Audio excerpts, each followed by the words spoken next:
and welcome back to another video. We have my ScrawlrBox here and I'm really excited to open this. It feels like it's been ages since the last ScrawlrBox, but it's obviously just been a month, but for some reason it feels like it's been a lot longer. So I'm excited to dive into this. I'm going to get everything out so we can crack on. So this is number 105, which is good. We have the featured artwork, Be More Bob. I don't know what that's referring to. Maybe I do. It does ring a bell, actually. I like the style. It looks like it's been done on some cardboard, potentially some sort of marker. I mean, this is alluding to a marker here. Oh, you can't really see that. It's a bit reflecty. There's like a marker pen on the front of this pad. So, the artist's name is Corp. My name is Corp. I am a full-time artist and founder of the online Corp Academy. When I'm not teaching people how to draw with marker pens, I can be found drawing and painting worms with eyes, arms and feathers. And then those are Corp's socials on the back there. Very, very nice. Let's get straight into these supplies here.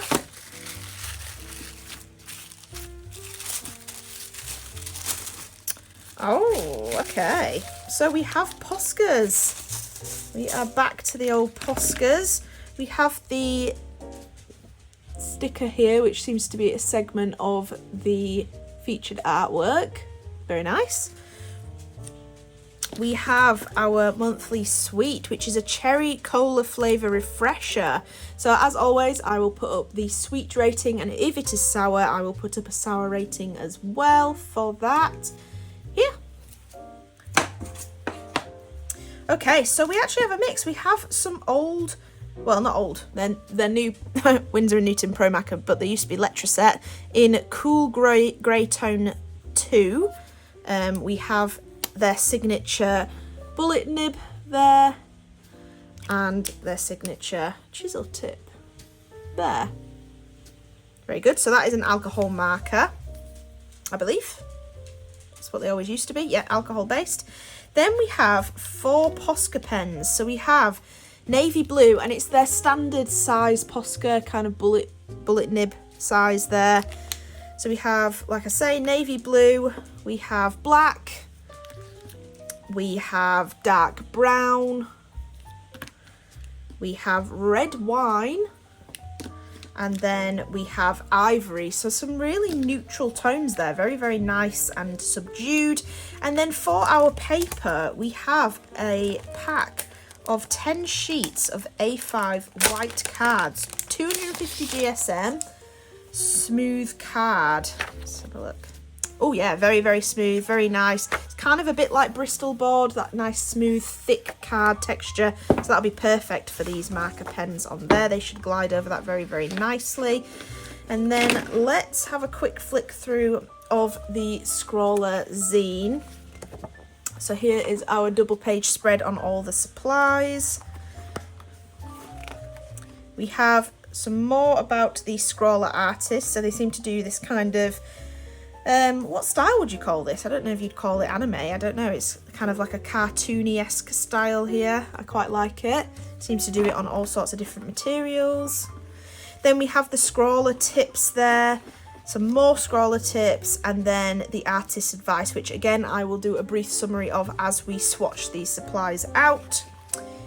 We then have a Scrawlr gallery, which is the artwork from 2 boxes prior to this, and it was when we received the Pentel brush pens. I think they were water-based, and the Scrawlr challenge was Hidden Gems. And I've just spotted that I am featured on this page here, so that's my artwork from 2 months prior to this one.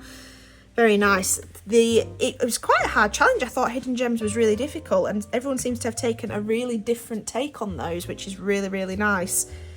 Very, very nice. So I'm pleased to be featured. It's been a while since I've been featured, so I was hoping to be featured at some time soon. And then the Scrawlr top 3. So this is the top 3. They receive a bunch of points, although I think they're scrapping the point system actually, I remember now. Oh no, they've updated it. So these 3 artists will all be awarded a free ScrawlrBox, so that's really cool. So just remember to share the hashtag Scrawlr challenge whenever you upload your art to social media, and you could be featured.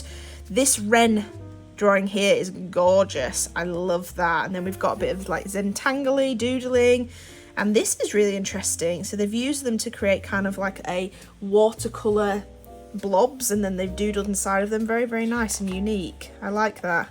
I like that a lot. And then we have the Scrawlr Extra here is about the Posca, all about it, and then some further Scrawlr gallery for the hashtag Scrawlr sketch, which I knew they were running. I've just not had a chance to enter that, but that looks interesting. This bee, incredible, incredible. And then further on their Scrawlr Extra, this is on the street, so this is a little bit about graffiti and things, I think.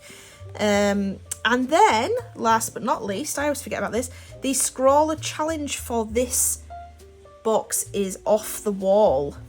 Off the wall, okay, so that's kind of fitting in with that graffiti-esque kind of vibe we've got going on with this box.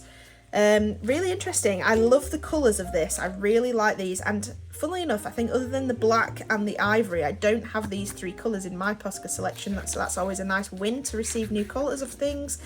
But I'm interested to find out what I could do for off the wall. Was it off the wall or on the wall? I can't remember already. What was it? Off the wall, yeah, I was right. Off the wall, interesting. Leave in the comments below what you would do for that challenge. So let's get to swatching, and I'll read those tips, and we will then see what we can do for off the wall.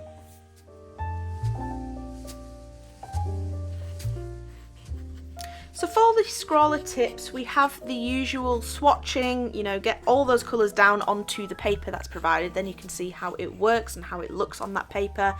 Then we have layering. So these are acrylic markers, so they are perfect for layering. Once they are dry, they are dry. They are not water soluble once they're dry, and they're really, really opaque, so you can lay the colours over one another really, really nicely. Then they talk about mistakes and the fact that, you know, mistakes happen, and the layerability of these pens means you can easily cover any mistakes.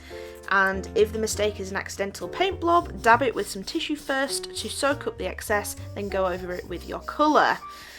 Then it goes on to say use a palette, because these may be acrylic markers and they may be fixed once they dry. You can still dissolve them in water. A lot of markers you can, and so the perfect thing to do is to grab a palette, dab these pens onto that palette, and then add some water to them, make them into a watercolour-esque paint. And actually I find it really nice to use these as watercolours, because once they fix, they are fixed, and it's just really nice to do. They're kind of similar to the Inktense blocks, that they do not reactivate with water. Then it says with these you can actually work on something a bit more different for the background. These nibs are on the smaller end of what Posca have to offer. However, don't let that stop you spreading that paint far and wide. Scribble onto the page, grab a spare bit of cardboard or an old plastic card and use that to swipe the paint across the page. You are left with a lovely textured finish. And then in big bold writing we have activate, shake pump onto the page and shake again to get the paint flowing into the nib. Let it dry. If you apply another layer whilst it's still wet, it will smudge. Mask it. Want to keep an area paint free, cover with tape and peel off once dry. So I did a lot of tests with these. We have another page of Scrawlr tips that's just telling you some kind of ways to use them and a little bit of artwork to kind of help you get started on using these pens. But I did some swatching. I used the watercolour technique because I really wanted to try that out. It's way more in my wheelhouse to do that and to use them as watercolours. I then grabbed, and this is a really useful thing, if you're getting rid of a frame and you're just getting rid of it in recycling or you're taking it to the tip or whatever, take the glass out. If it's not smashed, take it out. I use spare panes of glass from frames as palettes. They're perfect and they're really easy to wipe off and clean again. So I whipped one of those out and I just started to blob these paints on here and just water them down and create my own little set of watercolours, and they were really lovely and a really unique set of colours. That brown was definitely way more red than I was expecting, but it was very nice. And for my artwork for was it on the wall or off the wall? I think it was off the wall. I did originally think I'm going to do this as a bit of a graffiti-esque thing, but then I thought I'm just going to produce a piece of artwork that potentially I'm not as keen on, and I kind of want the time to play around with artwork that I'm not as familiar with, and so I wanted to do for this video something that I knew I would be able to do. And so I found a reference of the seagull sat on a wall, and I thought it was quite a bit of tongue-in-cheek that I'm kind of doing an on-the-wall painting rather than an off-the-wall painting. And then I went ahead and found this really wide nib Derwent water brush that I believe we received in a previous box, and I went ahead and just used that to lay down this colour. But because the acrylic markers does dry and then not reactivate, you've got this really lovely layering effect, and I basically went with a really watered down version of this blue and slowly added on more concentrated blue paint over the top of it, and it really created this lovely layer. And I kind of left the edges really sketchily with the paint. You can really see the paintbrush strokes on there, and it's really nice. I really like it. I added a little bit of the cream colour just to lighten areas. I don't know, I kind of was envisaging adding in cloud-like structure, but it didn't quite lay over quite as thick. I think if I'd have gone straight in with the pen it would have, but I didn't want to do that. I wanted to stick with this watercolour look. And then I added a little bit of the black just to add some darker tones around there. I do regret doing this around quite a finicky shape of the bird, because it was quite difficult to make sure that the paint colour was quite even, but it was really nice, and I really like this effect. I don't know, you might see it towards the end of the video, but I definitely think the strokes along the edge and leaving a bit of that white is really effective, and I really like that. I think it was a good call to do that.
I then moved on to the wall. So in the reference image, the wall was very much more of a stony colour, but obviously we didn't have those colours, and I thought I would make it more on the brownie tinge, but like I said, that was way more red than I was expecting. Even in my swatches it didn't show up this red, so I'm not sure what happened there, but I kind of did the same thing as the background. I layered that up. I did a very weak concentrated red, and then added on much darker, and then added a little bit of white in there just to add some highlight areas, and then a little bit of black to create some shadowing underneath the seagull. And it was quite difficult to do the same technique in this corner because I was obviously a bit more restricted with space, but I do think it looked very much cohesive with the sky, which is definitely what I was hoping for. And again, I found it quite difficult not to go over the leg areas that I'd drawn on there, so there were a few areas I did go over it, and I do think I regretted that a little bit because I didn't have a pure white. I only had that creamy colour in the Posca, and so I couldn't go over it and bring out the colour of those, which I don't know. I do regret going over that a little bit, but that's gonna happen if you're doing such small areas with such big pens and brushes, I guess.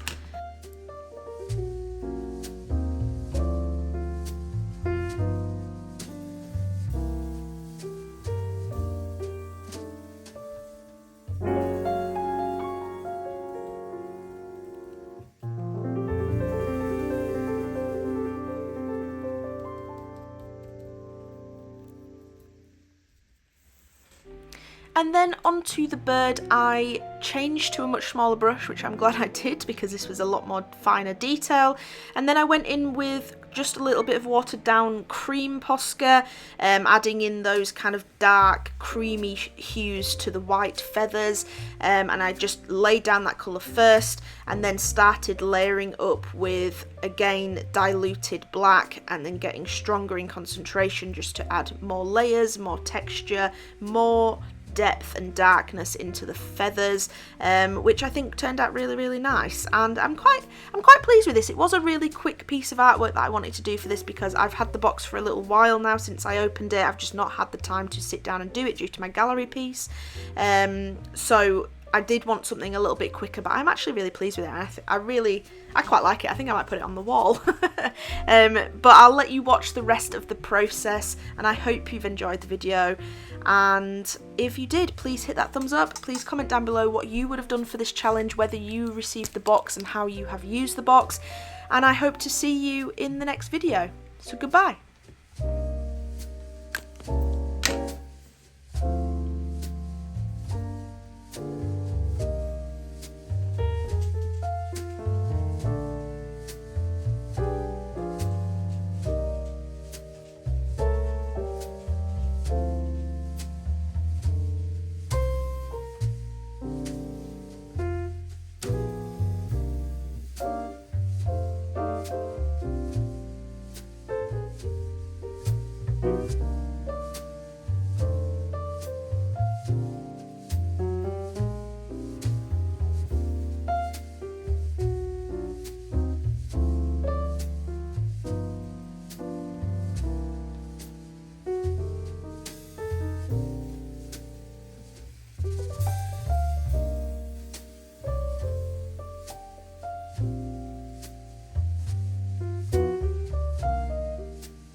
Thank you.